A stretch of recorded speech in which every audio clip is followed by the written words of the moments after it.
Hi friends, welcome back to Shri Marga YouTube channel. ನಾನು ನಿಮ್ಮ doctor Tim Shri.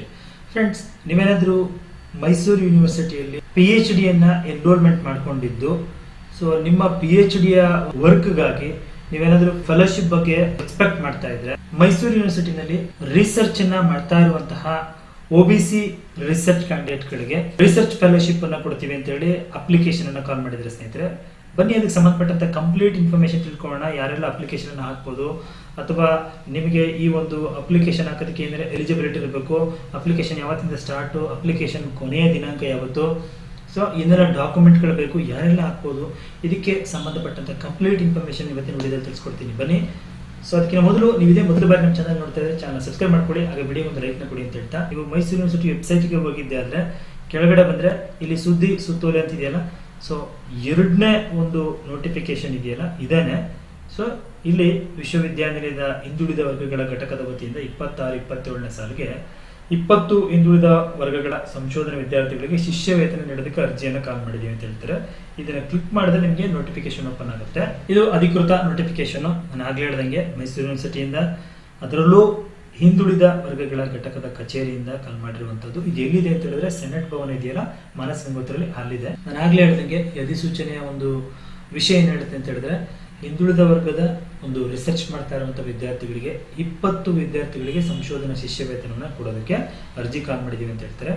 So ಇಲ್ಲಿ ಹೇಳ್ತಾ ಹೋಗ್ತಾರೆ, UGC ಮತ್ತೆ ಈ ಒಂದು ಮೈಸೂರು ವಿಶ್ವವಿದ್ಯಾನಿಲಯದ PhD ನಿಯಮಗಳ ಪ್ರಕಾರ ಸಂಶೋಧನೆ ಕಾರ್ಯನ ಮಾಡ್ತಾ ಇರ್ತಕ್ಕಂಥ ಸಂಶೋಧನಾ ವಿದ್ಯಾರ್ಥಿಗಳಿಗೆ ಈ ಒಂದು ಶಿಷ್ಯ ವೇತನವನ್ನು ಕೊಡೋದಕ್ಕೆ ನಾವು ಅರ್ಜಿ ಕಾಲ್ ಮಾಡಿದ್ದೀವಿ. ಇದಕ್ಕೆ ನೀವು 55% ಹೆಚ್ಚಿನ ಅಂಕಗಳನ್ನ ನೀವು ನಿಮ್ಮ ಸ್ನಾತಕೋತ್ತರ ಪದವಿಯಲ್ಲಿ ಪಡೆದಿರಬೇಕು ಅಂತ ಹೇಳ್ತಾರೆ.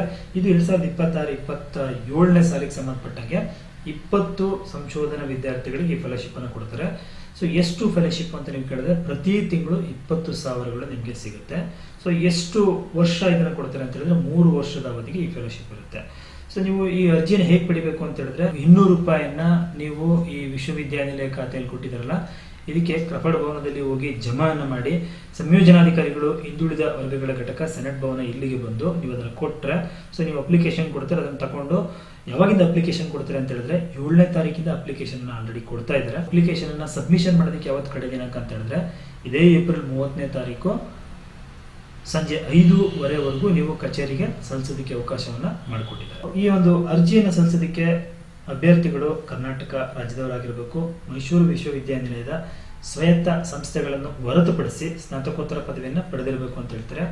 ಅಪೂರ್ಣಗೊಂಡ ಅರ್ಜಿಗಳನ್ನು ತಿರಸ್ಕಾರ ಮಾಡ್ತೀವಿ ಅಂತ ಹೇಳ್ತಾರೆ. ಸೊ ವಯೋಮಿತಿ ಎಷ್ಟು ಇದಕ್ಕೆ ನಾವು ಫೆಲೋಶಿಪ್ ಆಗಕ್ಕೆ ಅಪ್ಲಿಕೇಶನ್ ವಯಸ್ಸು ಅಂತ ಹೇಳಿದ್ರೆ 23 ವರ್ಷ ಕನಿಷ್ಠ ಆಗಿರಬೇಕು, 35 ವರ್ಷ ಗರಿಷ್ಠ, ನಿಮಗೆ ಅಲ್ಲಿವರೆಗೂ ಮಾತ್ರ ಆಗಕ್ಕೆ ಅವಕಾಶ. ಸೊ ನಿಮ್ಮ ಒಂದು ಜಾತಿ ಮತ್ತು ಆದಾಯ ಪ್ರಮಾಣ ಪತ್ರಗಳನ್ನು ಕೇಳ್ತಾರೆ. ಕ್ಯಾಟಗರಿ 1 ಅವರಿಗೆ 4.5 ಲಕ್ಷಗಳವರೆಗೆ ನಿಮಗೆ ಇನ್ಕಮ್ಗೆ ಲಿಮಿಟ್ ಇದೆ. ಹಾಗೆ category 2A, 2B, 3A, 3B ಅವರಿಗೆ 3.5 ಲಕ್ಷಗಳಿಗೆ ನೀವು ಇನ್ಕಮ್ ಮೀರಿರಬಾರ್ದು, ಅವ್ರು ಮಾತ್ರ ಇದಕ್ಕೆ ಹಾಕಕ್ಕೆ ಸಾಧ್ಯ. ಅರ್ಜಿ ಜೊತೆ ಏನೆಲ್ಲ ಸಲ್ಲಿಸಬೇಕು ಅಂತ ಹೇಳಿದ್ರೆ, ಶುಲ್ಕವನ್ನ ಪಾವತಿಸಿದಂತ ಮೂಲ ಚಲನನ್ನ ಹಾಕಬೇಕು, ಮತ್ತೆ ನೀವು ಆಲ್ರೆಡಿ PhDಗೆ ನೋಂದಣಿಯನ್ನು ಮಾಡ್ಕೊಂಡಿರ್ಬೇಕು, ರಿಜಿಸ್ಟ್ರೇಷನ್ ಮಾಡ್ಕೊಂಡಿರ್ಬೇಕು. ಸೊ ಅದರ ಒಂದು ರಿಜಿಸ್ಟ್ರೇಷನ್ ಕಾಪಿ ಮಾಡಿಕೊಂಡು 3 ವರ್ಷದ ಒಳಗಿರಬೇಕು ರಿಜಿಸ್ಟ್ರೇಷನ್, ಅವ್ರಿಗೆ ಮಾತ್ರ ಅವಕಾಶ ಅಂತ ಹೇಳ್ತಾರೆ. ನಿಮ್ಮ ಎಲ್ಲ ಅಂಕಪಟ್ಟಿಗಳ ಒಂದು ಪ್ರತಿಯನ್ನ ಇನ್ಕ್ಲೋಸ್ ಮಾಡಬೇಕು ಅಂತ ಹೇಳ್ತಾರೆ. SSLC ಮತ್ತೆ ಅಪ್ ಟು ನಿಮ್ಮ ಪೋಸ್ಟ್ ಗ್ರಾಜುಯೇಷನ್ವರೆಗೆ ಆಧಾರ್ ಕಾರ್ಡನ್ನು ಹಾಕಬೇಕು ಅಂತ ಹೇಳ್ತಾರೆ. ಸೊ ನಿಮಗೆ ಶಿಷ್ಯ ವೇತನ ಸಿಕ್ಕಿದ್ರೆ ಯೂನಿವರ್ಸಿಟಿಯ ನಿಯಮಗಳಿಗೆ ಬದ್ಧರಾಗಿರಬೇಕು ಅಂತ ಹೇಳ್ತಾರೆ.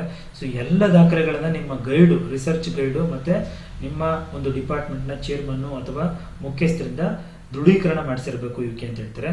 ಅಷ್ಟೇ ಅಲ್ಲದೆ ಈ ಒಂದು ಅರ್ಜಿಯನ್ನ ನೀವು ಮಾರ್ಗದರ್ಶಕರ ಸಹಿ ಮತ್ತೆ ಈ ಒಂದು ವಿಭಾಗದ ಅಧ್ಯಕ್ಷರು ಅಥವಾ ನಿರ್ದೇಶಕರು ಅಥವಾ ಪ್ರಾಂಶುಪಾಲರುಗಳ ಮುಖಾಂತರನೇ ಕಳಿಸ್ಬೇಕಾಗಿರುತ್ತೆ. ಎಲ್ಲಿ ಕಳಿಸ್ಬೇಕು ಅಂತ ಹೇಳಿದ್ರೆ, ಸಂಯೋಜನಾಧಿಕಾರಿಗಳು ಹಿಂದುಳಿದ ವರ್ಗಗಳ ಘಟಕ ಇಲ್ಲಿಗೆ ನೀವು ಇದನ್ನ ಸಲ್ಲಿಸಬೇಕಾಗಿರುತ್ತೆ.